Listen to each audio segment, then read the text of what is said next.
Hello everyone, welcome to Riya home style. তোমরা কেমন আছো? আমি তো অনেক ভালো আছি। আজকে একটা নতুন মিনি ব্লগ নিয়ে চলে এলাম শাপলার রেসিপি। দেখতেই পাচ্ছ শাপলার যে ডাঁটিগুলো লম্বা লম্বা, ওগুলো আমি ছাড়িয়ে নিয়েছি। তারপরে শাপলার ডাঁটিগুলো আমি হাত দিয়ে ভেঙে নিয়েছি ছোট ছোট পিস করে। হ্যাঁ, তোমরা ভাবছো শাপলাটা কী দিয়ে রান্না করবো? হ্যাঁ, চিংড়ি মাছ দিয়ে শাপলার ঝাল করব। দেখো, কড়াতে তেলটা গরম হয়ে যাওয়ার পরে চিংড়ি, পেঁয়াজ কুচি, লঙ্কা কুচি, আদা রসুন বাটা দিয়ে দিয়েছি। দিয়ে তারপরে শাপলাগুলো দিয়ে দিয়েছি চিংড়ির ওপরে, দিয়ে ভালো করে নাড়াচাড়া করছি।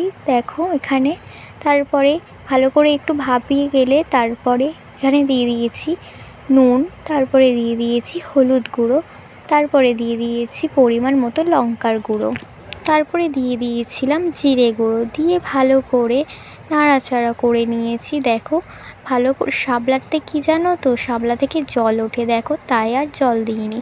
দেখো কতটা জল উঠেছে। তারপরে আধ ঘন্টা মতো ঢাকা দিয়ে রেখেছি। আমার এখানে রেডি শাপলার ঝাল। কেমন লাগলো অবশ্যই কমেন্টে জানিও।